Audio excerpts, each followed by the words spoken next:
We're good. We're good.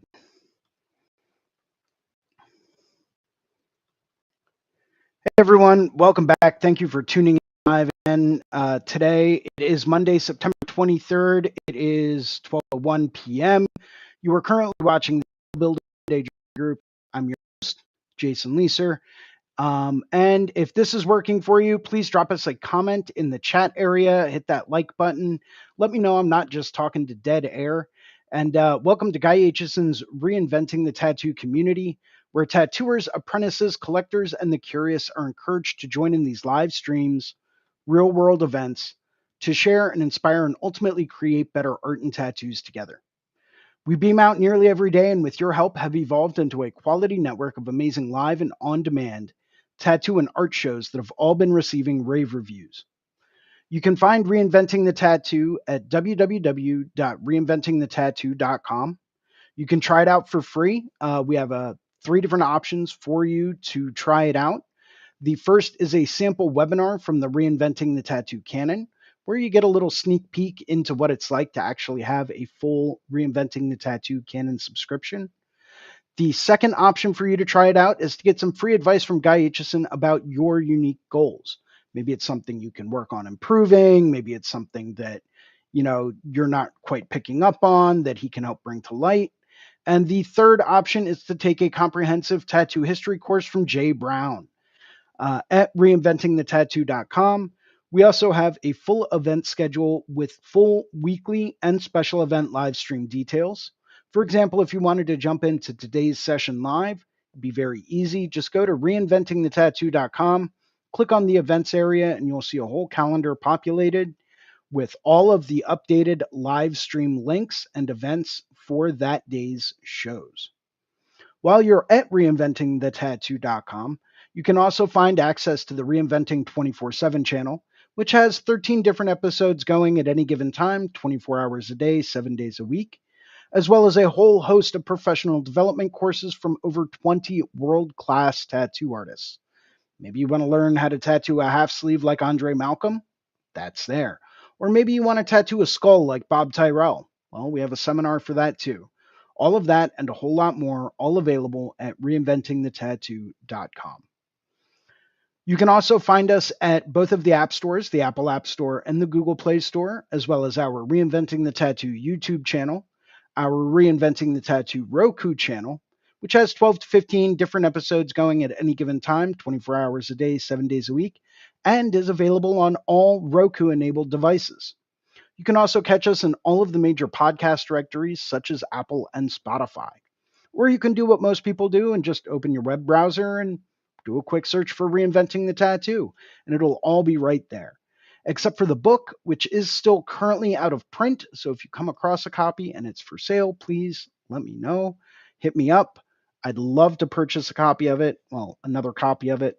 I still have one, but that sits behind bulletproof glass, and I'm not touching that for the world. So once again, if this is working for you, please let us know in the comments and in the chat, and please tag a friend who loves tattoos. Someone may be interested in becoming a tattoo artist, or someone that's interested in just being a better artist, or maybe getting their first tattoo. Tag everyone you know. We're always trying to expand and get more people involved in this. So please feel free to spread the word. We have a number of weekly staple shows we always encourage people to tune into. Starting off on Mondays at 9 a.m., we have Drawing for Tattooers with James Wisdom, where we get to go through and discuss basic drawing techniques and strategies. It helps us get back to our roots of being a fine artist in today's tattoo industry. Following that, at noon every Monday, we have the Skill Building Monday Drawing Group with me, Jason Leeser, where we get to go through and work on different skill sets and really try to help us go through and just become better tattooers. Sometimes we're talking about, traveling and philosophy. Sometimes we talk about advertising and marketing strategies. Sometimes we talk about finances. More on that later. But that is the Skill Building Monday Drawing Group hosted by me every Monday at noon. Following that and capping off Mondays at 9 p.m., we have a subscribers exclusive drawing group with Sandy McAndrew from the Reinventing the Tattoo Network.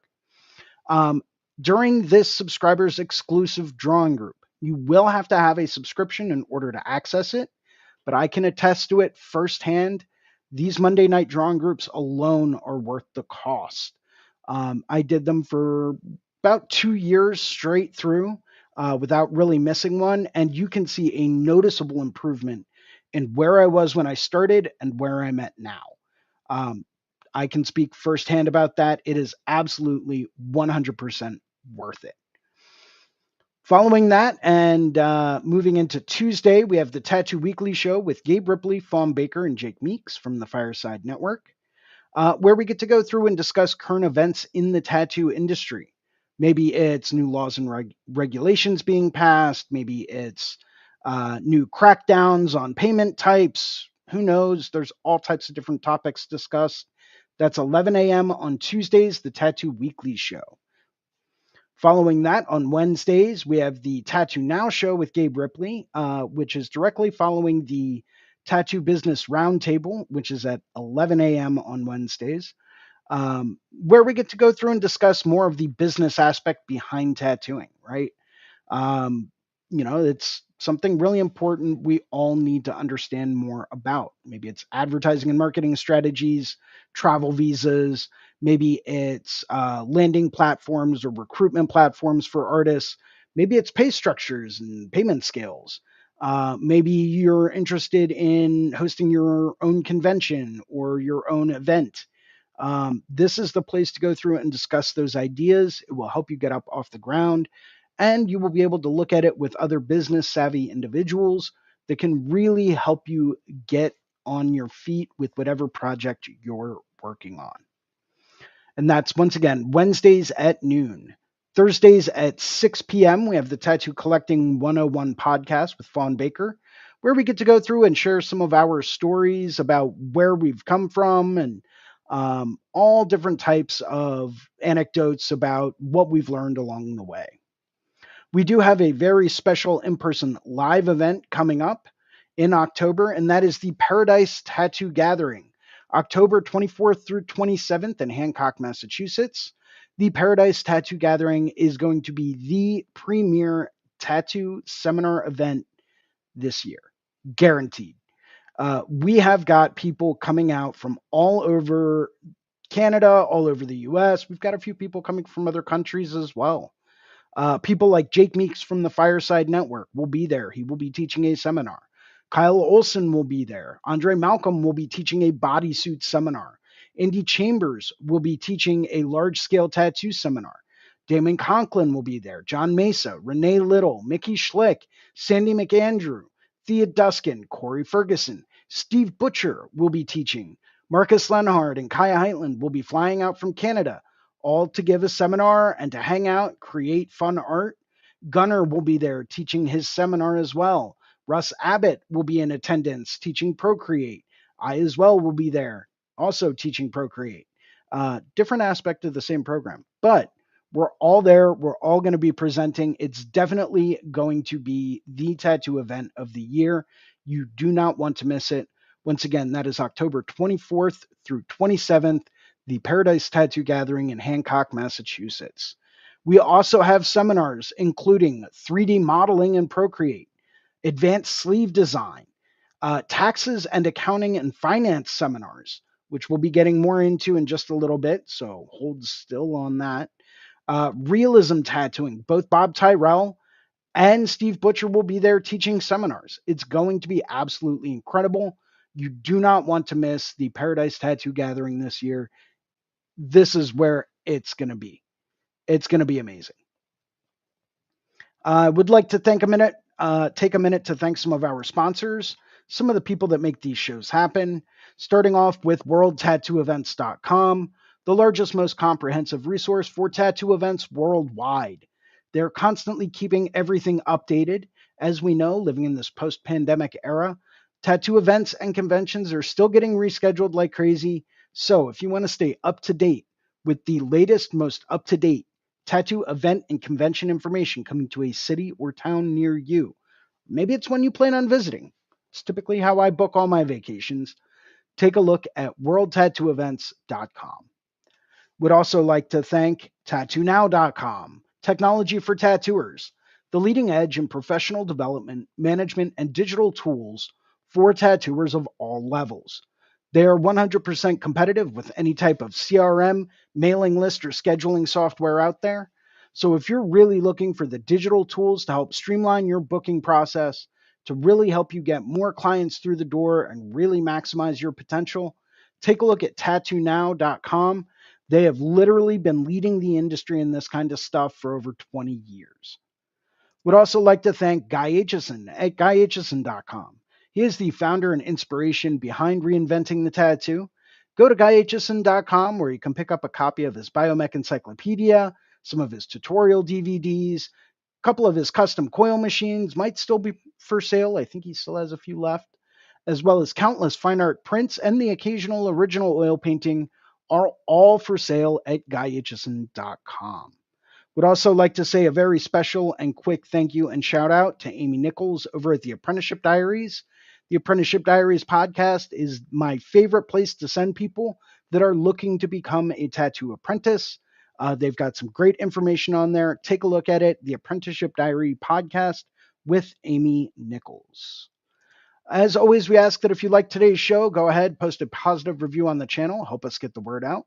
If you would like to host a Reinventing the Tattoo event, become a sponsor of our community, or if you are looking for a fine art or a tattoo critique, you can always email management at reinventingthetattoo.com. And with us today, we have a very special guest, someone that has been able to help me out quite a bit, as well as several other people in the tattoo industry. We would like to welcome Rick Young, who is a government licensed tax nerd. His words, not mine. He is an enrolled agent, and he's got a BS in finance. And Rick, welcome to the show. Thanks, Jason. Why don't you start off by telling us about where you're from and what it is you do?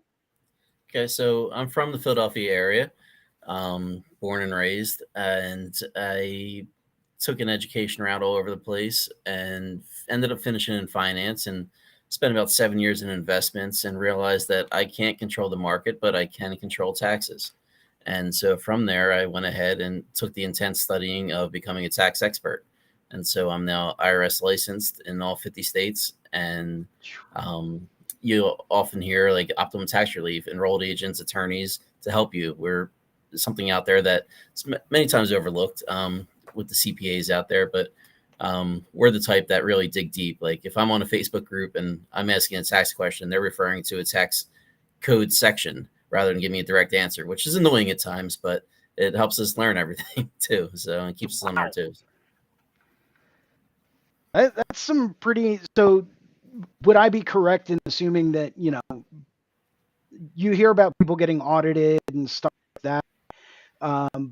You have the knowledge and the information to help us prevent that from happening. Is that correct? Yeah.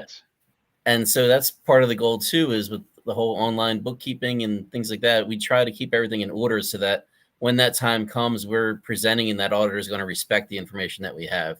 That's our goal, is to make their job easier and show that we know our stuff. That way they're comfortable knowing and not looking even further than they need to. Good to know. Good to know. Good to know. Very happy we're on this call today. Not that, I'm trying to hide any money from the government or anything, but, I just hope they don't come around and look under my mattress and see what's actually holding my bed up.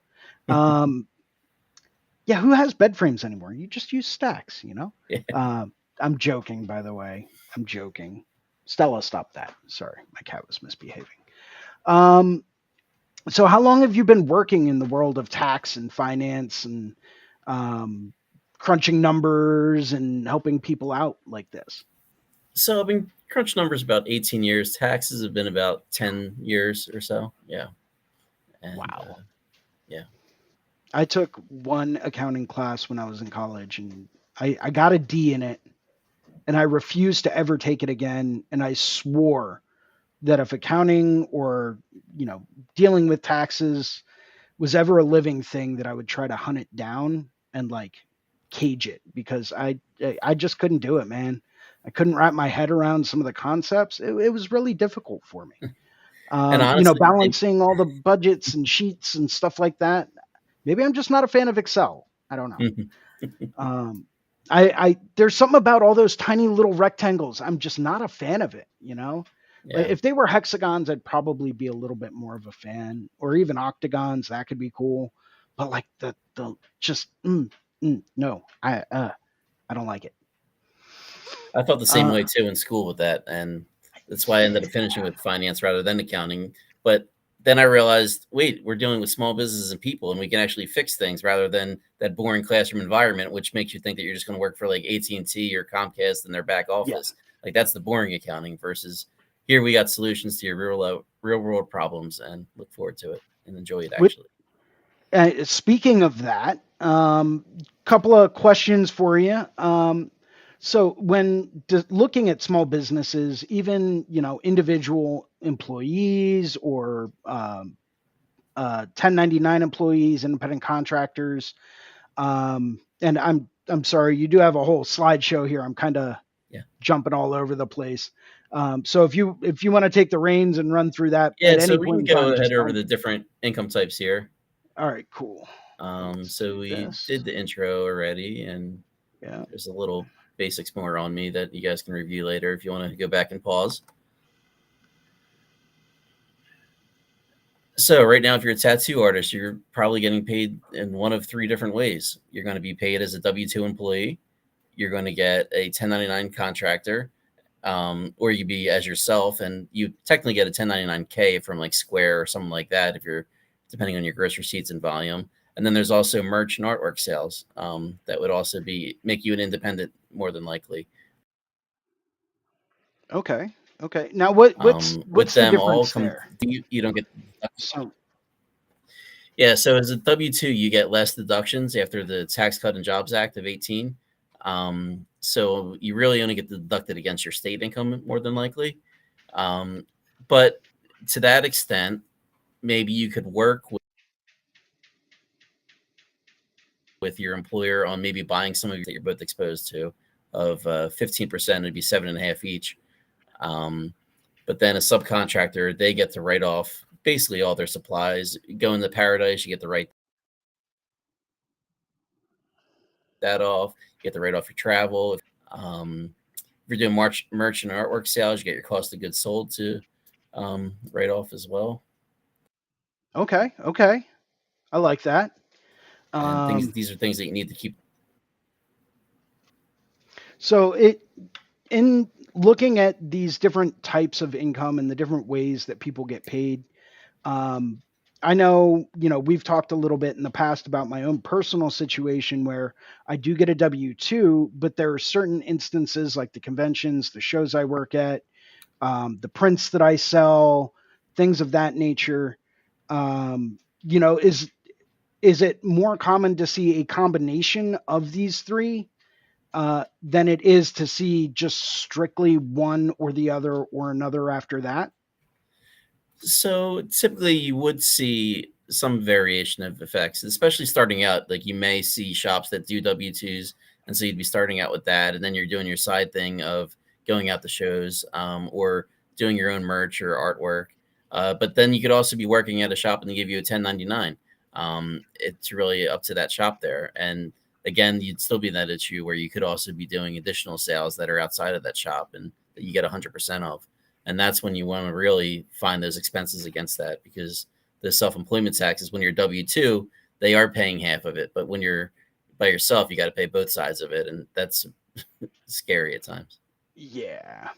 Now, I've also heard of certain people that work in this industry that are what's known as Schedule C, which is like owner operator.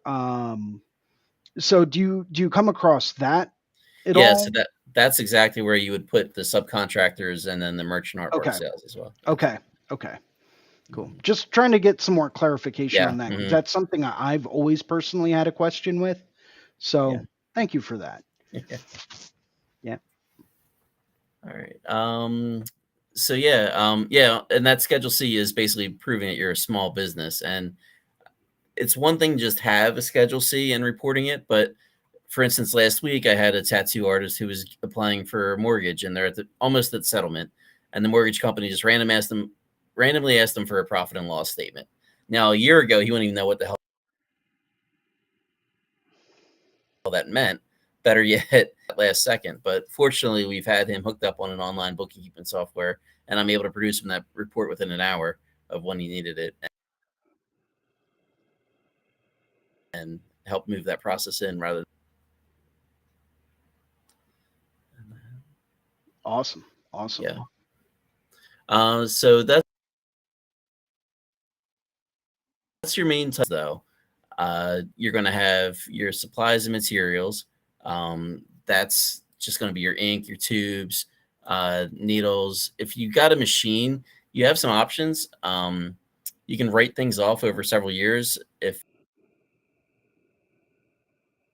it's a year of shelf life. You can do typically like 600 our threshold, and then you can do it over 5 years. But you can set up through the company to do like a de minimis of anything under 2,500. We're just going to write off automatically. But it could be advantageous at times to maybe write off things over time, especially when starting out, and you'll need those deductions later on as you're in a lower bracket now. Okay. But then there's also location fees that you should be tracking, whether it's rent or you go into your convention, the booth fees for that. There's the cost of doing business, traveling to get there. Commuting to a W-2 is not deductible. Even just going right to the shop isn't per se, unless you have some other business purpose with it. But it is advantageous to go ahead and make sure that you are traveling with business, especially with that generous 67 cents per mile. That becomes huge. Another thing, back to the income, we talked about Schedule Cs, but there's also the option of S corps and partnerships, depending on the level. And if you're a studio owner, you may want to look into something like that as well. And then there's different plans and different types of expensing and how we classify it accordingly for that stuff. Okay. Okay. Let me see what else. But Let's yeah, go in. I was going to say, let's get into cost of doing business a little bit more, yep. because that's something that I know. So I know myself being a tattoo artist and also podcaster, whatever. I do many different things, but that's something that I think a lot of people almost some people misunderstand it, and they think, oh well, if I do anything that's related to doing work, that's the cost of business. But I think depending on am I correct when I say depending on the way that you get paid, that's not exactly the cost of doing business? So yes and no on the federal level. Again, that depends on if you are a W-2, you do get limited into that, and you would be on the states. A lot of that does expire next year, so we'll see what happens. But yeah, that's all up in the air too. Just like both candidates have just recently promised to make tips tax free.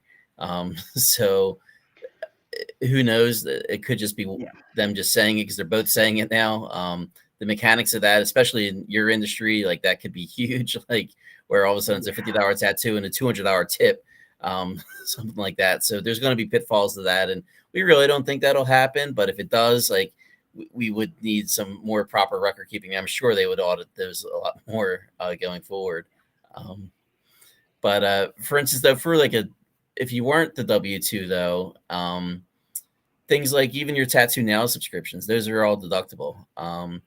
And things that are really to the business. Again, like I said, we want to give the IRS a clear picture that you're doing things legitimate and right. So if there's going to be a ton of Amazon purchases, make sure there's no personal in there. Like they Right. may just pull a random receipt, but just try. We also recommend having a separate bank account for business and personal for these reasons too. The IRS is going to ask for copies of both regardless, but it's better to show them, hey, look, we are doing our best to keep it clean while doing so. I've Good. actually had Good an advice. appeals officer come back to me and say, I need a copy of a prior year's return, but I already have all the bank statements. I don't need them. So he's able to subpoena the bank, get them, but he's not able to get their own return. Like, so go figure. Wow. Like, Interesting. Yeah. Okay. hmm So yeah, there is some brokenness with the system, but Yeah. again, like they have access to everything to the most part, and um, yeah, they're not as dumb as people portray them to be. Awesome. Awesome. But yeah, so traveling to a convention, things like that, that's going to be your cost of doing business too. So especially if you're doing independent, you are reporting that income. Chances are you got a hotel, you got your supplies, you got your travel, whether it's plane or car. So there's lots of ways to almost like it's almost like a free vacation to an extent. Like as Right. long as Right. you're out there doing the work and learning and making money out of it. Which is a plus. But at the end of the day, though, any deduction is still money out of pocket. And the goal is to try and find tax credits because that's a dollar for dollar credit against your tax versus the deduction just lowering your taxable income. And a lot of people are always obsessed with, well, what can I write off? What can I write off? Like you're just asking, what can I spend on? And that's not the end goal. We want you to be financially secure in the future. That's a great perspective to have, hmm and it's something I think a lot of people kind of they look at it in the wrong way. You know, they're looking at it and they're trying to say, okay, well, I can buy this now and I'll just write it off later. And Yeah. it's like, but that's not the best strategy when you go about doing this, Yeah, right? like you Because could stock up on colors of ink that you'll never use, or you could put 500 towards a retirement plan. Both are a exactly. write off. One's going to help you later. The other one you may never end up using. Lord knows I've got so many like I Like, go through like once every 3 months or so and just make sure all the inks I have aren't expired, they're all still good and all that stuff. Once every few months, man. And I'm telling you, there are certain colors that I bought that I'm like, oh, I never even opened this and it's already past expiration. There you go. That's in the trash. You know, oh, this one, oh, yeah, no, that one's in the trash too. I used that one once and I have most of a bottle left, but haven't touched it in a year. So it's like, you get to that point where it's like, yeah, you can spend the money on it and try to use it as a write off, but is it really worth it at the end of the day? yeah, Um, you just fill the because landfill. They get Yeah, paid for exactly. it. Exactly. So, but yeah, I mean, I had that mindset a while back, and my finances just got way too out of control, and then I realized like, oh well, I'm not going to get back quite as much money, even though I am writing off part of it, but because of the way that I get paid and what I have going on, I'm not going to get all of it back. So it's like, all right, maybe I need to stop buying stuff and trying to write it off and just start saving more, putting it into 401k, putting it into a Roth IRA or some kind of retirement package and letting that make more money for me in the long run. Yeah. And there's a lot of different strategies to retirement packages, investing and saving, but that's just kind of what I decided to do. hmm Um, Granted, the past like 2 years have been a bit rough for most tattooers. We get that. We understand, it's not just you wherever you're watching, it's literally everyone across the country. We've all kind of hit a little bit of a dry spell where people aren't getting booked out as much. People don't have as much money coming in. The money that is coming in, I've started to notice is a lot more on credit cards, which requires a bank statement, which requires all types of digital tracking on it. So it's getting to be bit more um, a bit more interesting as far as keeping track of everything and how people are paying. But it's not just, one person out there. Everyone I know out there is struggling right now. That's why having a good retirement plan in place is important. Um, it's just what I've come to realize. So, And I think it's important too, like to monthly be putting away, especially for the 1099 people, the portion that you think you're going to owe in taxes. That way, you're not hit at the end. Like, start putting away 25% of what you're bringing in, and even on top of that, right now, interest rates are great. Put it into a freaking savings account. That way, at the end, you do have a little more. It's just a nice little common sense, clean way of preparing and being on top of things for the future, as well as yeah. making estimated payments in the future too. the whole point of them is to make sure that you don't have a big bill at the end. And the IRS very much encourages that, because after a few years of you not making them, if you do owe consistently, they will tag you for penalties and interest for not doing so. So it is good to be on top and have quarterly reviews and look at what you're making versus years before to plan accordingly. Hey, good advice. Good advice. Um, it's something that I used to have a tax guy. We all have a tax guy, right? Whether or not that's a relative that sits down with TurboTax or whatever, or, if we actually go through and we put the time and effort into finding someone such as yourself that can help us navigate these things instead of just saying, oh, well, this program will do everything for you. You can file it by yourself. You can, but there's a lot more that goes into really getting a hold of your finances.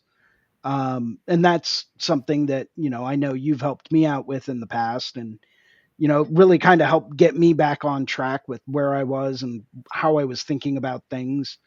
Um, so to me, it's always worth it to get someone that does it full time, that has a really good understanding of what they're doing, where things go, knowing both sides of the coin, and to really have someone that can help you navigate this field, because it can get kind of tricky, in my opinion.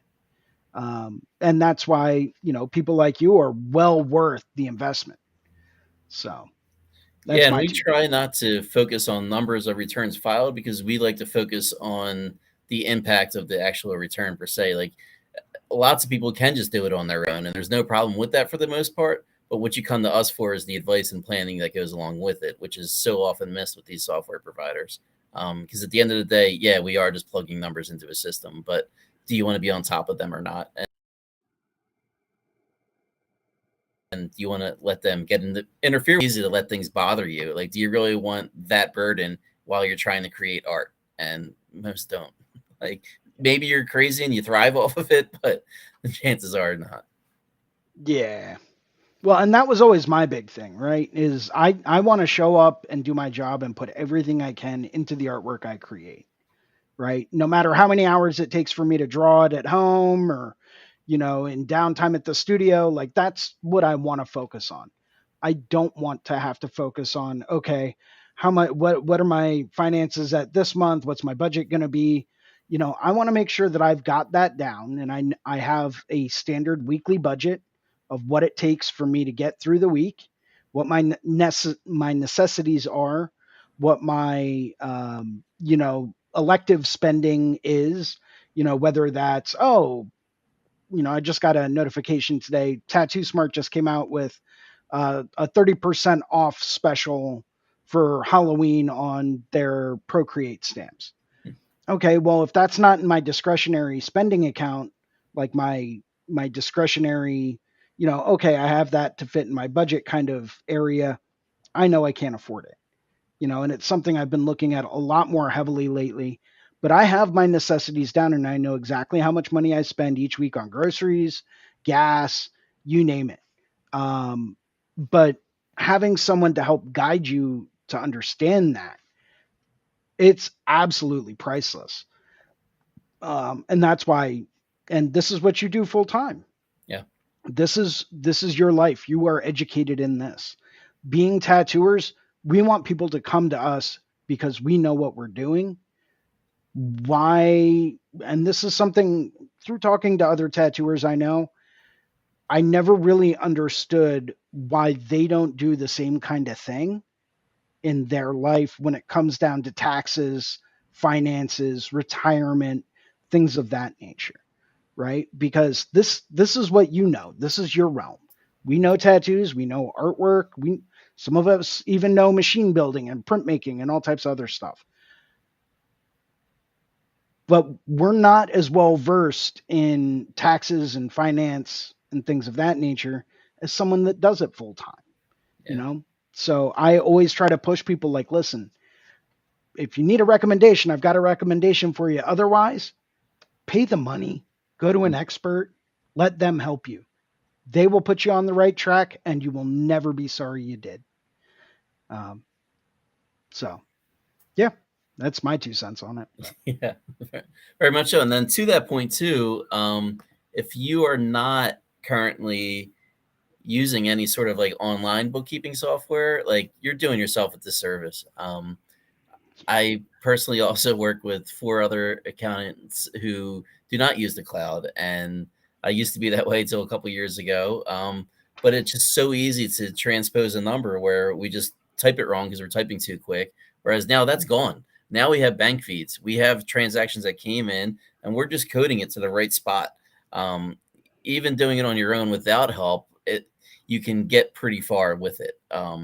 And you may not know the exact accounts that things go into or the exact tax treatment, but to have verifiable data is priceless nowadays, and it's so easy to get that everybody should do.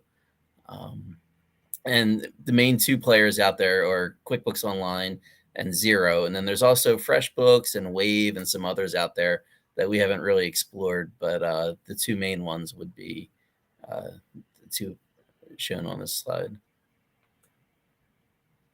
absolutely, man. I know I got involved with using QuickBooks a couple years ago. I was like, okay, I can get this, and this is going to help, right? And it was, and I'm not trying to talk bad about QuickBooks. A lot of people out there are experts in it. They love it, works well for them. I found it was really confusing, um, especially since the advent of tracking payments through PayPal and Venmo and all types of Cash App and all types of other stuff that have to be reported now. Um, for me, everything just got really, really complicated and confusing in QuickBooks with that. And from what I understand, Zero simplifies everything down. It's a lot easier to use. It's a lot cleaner interface. It does the same thing, but it does it in a much easier to understand methodology. So, I mean, if I had to recommend something, that's what I would pick. But that's Mm-hmm. me. And that's also because I find QuickBooks just to be very confusing, and I'm easily confused. So I like simple things. Yeah, and that's kind of common feedback. And but yeah, QuickBooks has been the leader out there, whereas Zero's model or motto is to do beautiful, and they want to make it a nice, clean experience. Whereas QuickBooks has been designed mainly as, okay, we have the market share, we're not going to be robust, but with robust comes very easily confusion and allowing too much to happen, which can then create little birds' nests of us having to do a lot of cleanup. But Yeah. but fortunately, again, it is all at least entered versus having to hand type in every single transaction in the ways of the past, which have been, oh, Yeah. Oh, I can imagine. Um, Although apparently they've got software out there now where you can like scan handwriting and that'll try to translate it. But the yeah, time you spend trying to correct all of that text, like the handwriting to text, yeah, is it's going to take you just as long.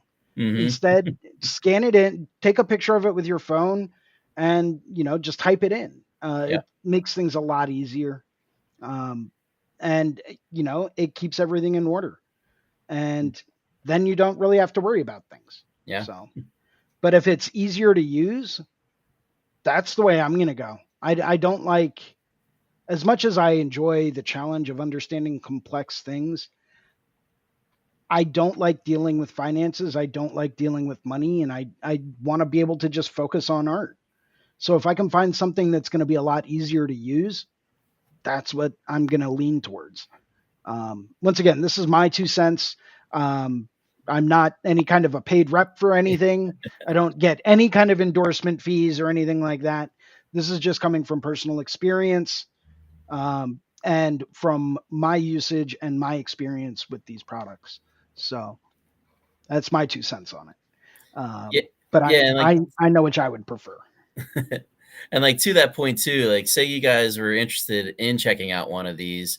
We're not huge on taking affiliate income, but instead we do offer that if you were to sign up for us and we did get paid, that we'd give you free setup on that, and at least apply. We try to make things fair. That like, why should we? Yeah, it's more about trying to help you guys, and so there are some benefits to that, as well as like one of our banking partners too that makes things a lot better. And um, I prefer it over Venmo and things like that because th- these companies make it easier for you guys, but it makes it horrible for us because we don't really see the whole back end of it all.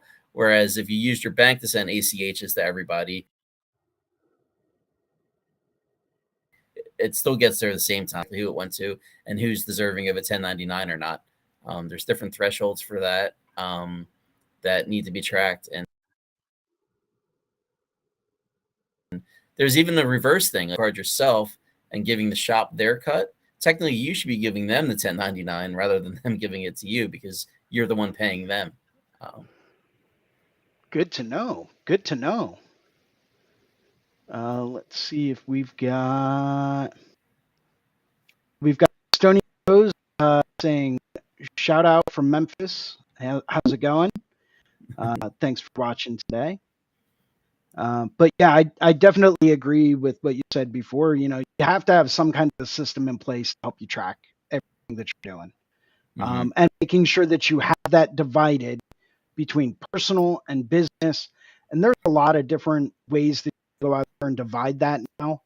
Um, and I always used to think that it was going to be an absolute nightmare to, okay, well, I'm going to have to go to a bank. I'm going to open a business checking account. I'm going to have to do this. And it was just a really, really daunting task. And there's a number of different solutions for that now, which were complete game changers for me. Um, but I mean, that's something I'll let you get into because I know that's going to be part of your seminar this year at Paradigm Tattoo Hearing, which I'm very much looking forward to attending. So why don't we dive into that a little bit more? We've got about 20 minutes left. Okay. So I'd like to, yeah. Oh, here Yeah. we So go. Bookkeeping benefits. yeah. So Perfect. here's the benefits to this. It's more of keeping it up to date on everything too. Like how I said, that guy needed his profit and loss, and if we weren't doing that, like it would have been, he'd be scrambling to go through his bank statements, figure out where this went, where this came from, and then writing it on a piece of paper or Excel and then giving it to the bank, and they might not even like it. Whereas here it's nice. It has this tattoo company at the top, profit loss, exactly showing everything and clean, and they know that it's good. Um, Other important things were back during COVID. There was different programs out there like the PPP or the EIDL, and you needed financials then. And a lot of people that were not keeping financials got screwed and weren't able to take advantage of these programs. Hopefully, we're never in a situation that we require those kinds of programs again. But it just because yeah, people lost out of money for not being on top of their stuff and during the time that they needed it the most. Yeah, that's That was really sad to see. it was. It was. And I was in a very fortunate kind of circumstance during that period of time, but I know through talking to friends of mine that weren't, how can I say this politely? I don't want to say that they weren't fiscally responsible, but they definitely needed to get a better handle on their finances and everything. Most of them didn't even have bookkeeping software, and a lot of them got screwed. Yeah, A lot of them just didn't even know where to begin to try to get compensated for the fact that they were out of work. They had no way to understand any of that stuff. Some of them were cash only, and that really kind of hurt them because they were trying to keep everything under the table and off the radar and all that stuff. And I think we're living in a society in a day and age now where that's just not really feasible anymore. People aren't carrying as much cash as they used to. It's just not a thing. There are certain businesses now that won't even accept cash, yeah, which I mean, I personally don't understand because that's legal currency. It's like, what are you saying? You can't take my money? I'm trying to give you money. Why wouldn't you want it? But I understand it from a business perspective because being able to track everything, all of your income, and have that digitally go exactly where you need it to go, being able to manage your income, your expenses, your tax portion, all that stuff. It makes it really easy at the end of the year to really kind of track your spending and track your income and take a look at, okay, well, maybe we took a loss. Maybe it's time to go through and start trimming back on some of these extra things. So I can kind of see it from that perspective. But those people that are out there that are still trying to keep a lot of stuff under the table, I mean, times are changing. Yeah, especially now, just like getting like an apartment somewhere, they want you to prove like 3x, 5x, whatever the monthly rent is. And how are you going to do that if you're not reporting your money? And that's Exactly. where it becomes more important to talk to the tax advisor to actually find which deductions are going to help you and move forward to lower that tax burden while you are now forced to make sure that you are claiming the right amounts of money. Um, Right. Right. Yeah, and like some Yeah. of those programs too were based off like the PPP, your net income, and if you weren't, say, you skipped out on giving $10,000 a year of income, like, well, that just cost you access to that. Like, and yeah, but Yeah. I mean, yeah, it would have cost more in taxes. Like you said, we're in a whole new age now. Um, just like people, they like to think, oh, well, these digital currencies, like they're all good and clean. And no, the whole point of them is that it's a tracking method. Like it's 100% verified by millions of computers across the world. Like, and they're going to find it. Like, They know exactly where every single one of those little bitcoins goes. yeah, They might not know who exactly has it, yeah. right? But they know exactly where it's been. Hmm. You know, a friend of mine was trying to get me to invest in crypto a couple years ago, and I kind of kicked myself for it because he made quite a bit of money Yeah. um, in like the last 3 years. Hmm. And I mean, to the point that he was able to travel to Japan first class both ways. He spent an entire week doing a guided tour and then got uh, some kind of like a penthouse crazy apartment that he rented or a loft hotel or whatever, right in like the busiest nightlife area of town in Tokyo. And he's like, dude, it was great. I just went there and all of that money came from all the crypto that I made. And I Yep. was like, I missed out. But that's the But importance of investing too, overall, whether it be crypto investments or you're a shop owner, try and buy a building that you're in and pay yourself rent and have an asset at the end. Like that's a huge win right there. yeah, yeah, and I mean, real estate's always a good one. And I mean, there different people invest in different things.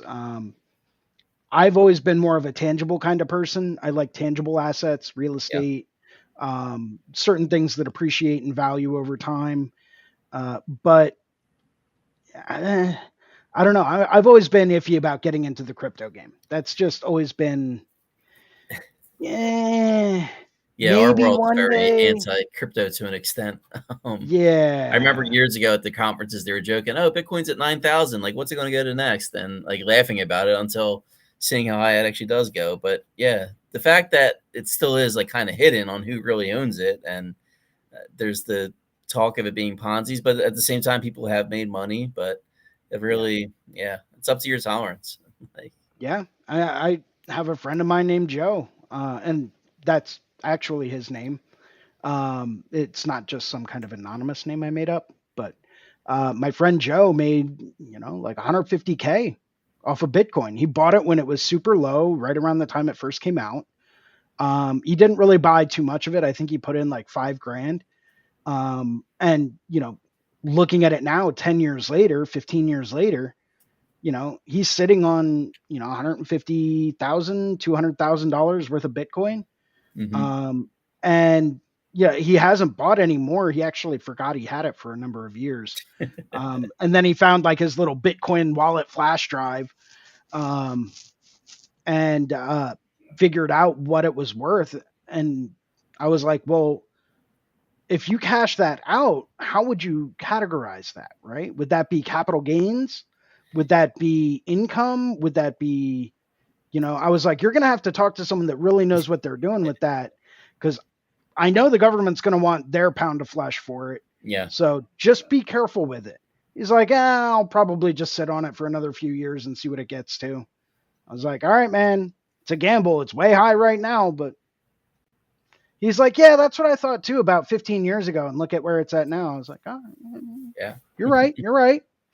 Um, And then the but inverse is the trends, like looking at Doge. That went up real yeah, quick and went down. And how much that's did he secretly buy? We don't know. yeah, exactly. Well, Hmm. my friend, my one friend that went to Tokyo, that's what he invested in heavily a few years ago, and he cashed out right at the perfect time, Hmm. right when it was huge, and cashed out right then. And then I think it was like 3 weeks after he cashed out, it crashed. Yeah. And I was like, dude, you got real lucky on that. Hmm. Real lucky. Because he was constantly putting more and more in. I think he had at one point in time, I think he put in something like he started off with an initial $5,000 investment, and I think he tried to do $1,000 a month for a year after that. Yeah. Um, which I mean, don't get me wrong, right there, there's a plane ticket to Japan and back. Hmm. But with the amount of money that he made, that was impressive. But he was also capable of ducking out and cashing out at the exact right time. And I Hmm. know a lot of friends of mine that have crypto investments really got hurt when Doge crashed. So, Yeah. but I mean, it's kind of like playing the stock market, you know? Yep. You can put money in there, and if, it crashes, it crashes. If it succeeds and it builds, well, then you're good to go. But do your homework before you just start throwing money into different stocks and stuff like that. Um, I know a few people that have made some pretty good money in the stock market, but they treated it more like a long-term investment. You know, Yeah, and try to uh, focus on things you know too. Like maybe there's tattoo companies out there that are public selling products that you know and trust, or even just like your glove manufacturer. You know they're the best one out there. Like invest in like those kinds of stocks. Check their yeah, financials, see they're legit. Check out how other people are rating them, and then you know your firsthand experience what it is. yeah. I mean, I do know that there are certain supply companies out there being purchased by hedge funds. Um, I'm not going to get into which ones, but they have definitely gone more of a corporate route. And I'm not trying to say that anyone's sold out or anything like that. Um, it's got a really bad misconception to that phrase, but there were a few company owners out there that saw the money, got offered a figure, and were like, "They're offering me $100 million for my company. What Yeah, am I going to do? Say no?" yeah, Um, Granted, that company is going to continue to make a lot of money over the next 10, 15, 20 years. yeah. Um, And nowadays with the whole cancel culture too, like if you have that opportunity, why not take it? Because it could be gone in a second. exactly. Exactly. But if you look at it more in the long term strategy, which is we all get to that point in time in our life when we start looking not necessarily at, okay, well, what am I going to do 6 months from now or a year from now? We're starting to see a much bigger picture 20 years down the road, 30 years down the road. And we're starting to plan more for the extreme long term in that regard. And there's different ways that money can be made in the long term if you're smart about it. Uh, I know someone that when the human genome was starting to get mapped, invested a bit of money into the company that was in charge of mapping the human genome. And, they just kind of let it ride for 15 years. They would check it like once a year. Otherwise, they didn't even bother to look at it. They knew it Yeah, was going to fluctuate, they knew it was going to go up and down.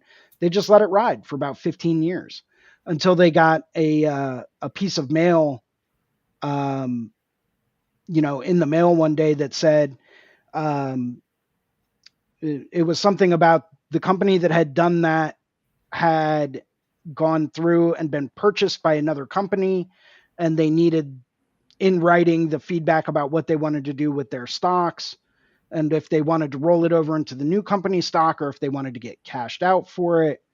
And when they saw how much money they were going to get cashed out for, they decided to go with that yeah, because they didn't even know what it was up to.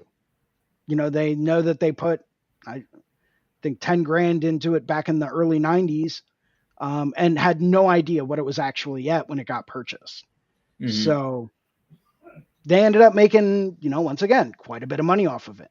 Yeah. So you got to pay attention to certain things, and you have to be, you have to do your homework on it if you really want to get to that point where you can really make a decent amount of money off of your long-term investments. Do some Yeah. homework. Um, that's just what I was always taught, and I'm being taught that by people that have done their homework and know how to play the game. Hmm. So, that's typically what I try to do as well. And that's part Not of that why I I, left the investments in the tax too. Is I remember back then you would read one day that oil's down because the economy's doing bad, and then the next day or the next week you'd read that oil's up because the economy's doing bad, and it's just yeah, like you're using the same excuse on two different ways. Like you're just, yeah. yeah. Well, I mean, it's all a guessing game at the end of the day, right? Hmm. You're betting that this company is going to continue to make money in the future, right? That Yeah. when you invest in stocks, that's essentially what you're doing, right?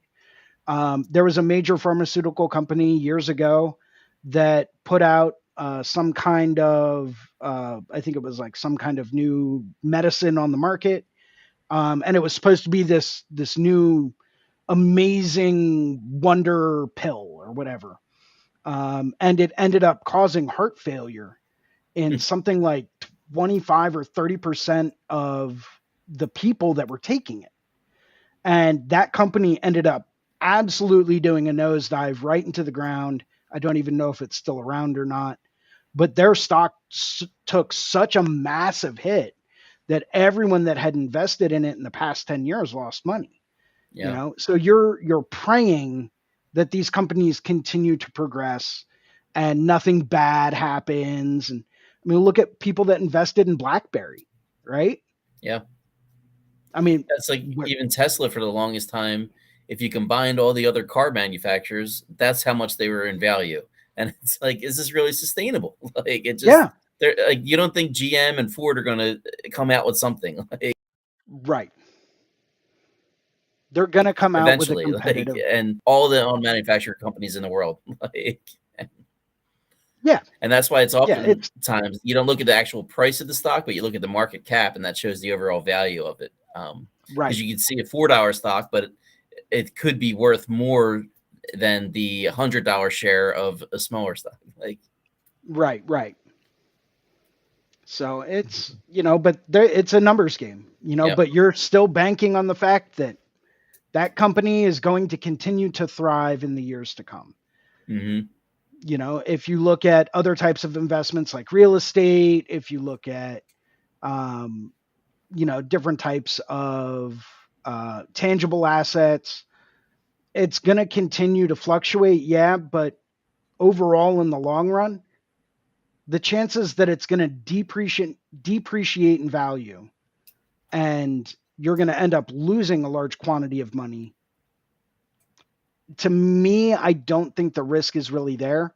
Then again, you ask people that were around in 2008 when the housing market crashed and collapsed, and they were having to sell their homes for pennies on the dollar. I think they would have a tendency to argue with me on that. But if that's the first time in a century that that's ever happened, Yep. I think it's a pretty safe bet. Yeah. But that's, once again, I'm not educated in financial investments or anything. That's why I defer my judgment to people that have the knowledge about that. Hmm. Um, so, but that's just what I think. And if people are out there, and if you're out there and you make a comment on the YouTube, and you want to tell me I'm wrong, by all means, tell me I'm wrong. I'll listen to you. Yeah. Um, yeah. So Stony Grows out in Memphis made a comment from our discussion a little while back. Said they took a 4-year break to get sober, and now it's way different, way more studios, and that is something that you're starting to see a lot more of for sure. A lot more people, instead of staying at the same studio where they through got educated, apprenticed, and starting to develop their following, they're now branching off and opening up their own small businesses, which, I've been doing this for about 15 years now. I still don't have my own because I know what kind of a headache that can be. Um, Not saying that won't happen in the future, but it seems like people nowadays are getting the knowledge, they're educated, and they're just opening up their own place. Um, we'll see how many of them stick around over the next 10 years. We'll see. Um, but I have a feeling that some of them are going to drop off. Um, uh, a percentage of them, not a small percent, not a huge percent, but not a small percentage, are probably going to close because, with that much division between artists, locations, stuff like that, it's going to get a lot more tricky. And you're really going to have to push yourself to stand out a lot more. So, While I also see having that as well. your attention's taken away because now you're operating the business and having to focus on that Right. too. So it's like Yeah. your Well, clients are and that watching. goes to a point that, I've always tried to make whenever I, get on calls with different people, that are saying, oh, well, my social media followers are dropping and I don't know what's going on. And it's like, is that really where you want to put your time? Yeah. If time is your most valuable currency, the time that you're spending worrying about that, same thing if you're the owner of the business, right? If you want to put your time into doing the bookkeeping, into doing the record keeping and managing your employees and doing the advertising and the promotions and the shop promotion and the shop decor and the upgrades and the maintenance and paying for this and paying for that. And now, you've got all of this other, if you want to put your time into that, do it by all means, go for it. I'm Mm-hmm. still trying to become a better artist. I'm still not at the level that I want to achieve. So I'm going to keep working and putting my effort, my time, and my energy into becoming a better artist. And I'm not even worried about like I have no idea how many followers I have. None. Mm-hmm. I don't know which post of mine does the best. I don't know even when the last time I posted was. I think it was a couple weeks ago. Um, that's not where I want to put my time. My time gets invested back into the artwork that I create, the knowledge that I'm trying to gain. Um, that's what I want to focus on because that's what I want to achieve. Mm-hmm. You want to run a business, do it by all means. Absolutely. Go for it. And there's a reason why studio owners typically tend to make a lot of money. And that's because they're putting the time into it. I'm just trying to become a better artist. That's my primary motivation. So that's what I'm going to put my time into. Could I follow crypto prices and do some Bitcoin mining and all that stuff? Probably could. It's not where I want to put my time though. Mm-hmm. And that's why having someone that's skilled in what I like to refer to as the financial arts, um, that's where that becomes extremely helpful, because that's one less thing I have to worry about. Oh, hey, Melly. Melly Mez World, good morning from Vegas. What's up? Um, Vegas is somewhere that I need to get to. I haven't been there, so it'll be fun. But yeah, sorry, I go off on tangents and rants Yeah, sometimes. it's Anyone okay. that watches this show enough knows that, so I apologize for that. But yeah, So yeah, there is one thing though that to those of you that may be doing things on your own, especially those that'll be at the show, is we offer a 2-year look back, where you would pay us to look at 2 years worth of returns, and we could see if there's some missing deductions, see some discrepancies. Um, and if you will be attending the show, we'll also, for 20 of you, we'll give you 30 minutes of free consultation time from what we found. And if you're not making the show, we can work on something virtual too. Um, but for the most part, we want to look and see where you're at, where you want to go, how do we get there, If we do find things that are worth amending for, like maybe you missed the health insurance deduction or something else that you never even thought of, we would then apply the cost of our review towards that too to help you out as well, just to get you in the door and see what it's like, and just mainly getting a second opinion of a Schedule C. It is 100% deductible as a professional fee for us to do this for you too, which we're really looking forward to offering to you guys. Awesome. Excellent. Well, thank you very much. We are just about out of time. I have to get running. I have some adulting things I have to do today, and a lot of drawing I have to do for the next 2 weeks. But thank you very much for coming on. If you want to stick around, I'm just going to wrap some things up. Okay. Then you and I can have a quick little chat. And Yep. yeah. So anyone that's still watching out there, I'm just going to hide that for a minute. And let's go here. And we will do this. Anyone that's still watching, thank you for joining us today. Rick, thank you. And Thank you thank you for for having jumping on and talking about this. This has been awesome, very enlightening. Um, really appreciate you coming on here. I'm looking forward to hanging out with you up at Paradise. Paradise Gathering, once again, that is coming up. And that is, let's see, I can pull it back up. Paradise Tattoo Gathering. That is going to be the tattoo event of the year. You do not want to miss it. I'll even put a little QR code up in the corner.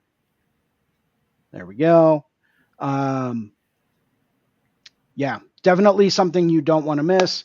Thanks for watching. Stay tuned. Next Monday at noon, we will be coming back with episode, 169. Hopefully, we get another guest to jump in and talk with us. But I will see everyone next Monday at noon right here on the Reinventing the Tattoo Network. Keep your hands busy, stay occupied, and keep your eye on your finances. Cheers, everyone.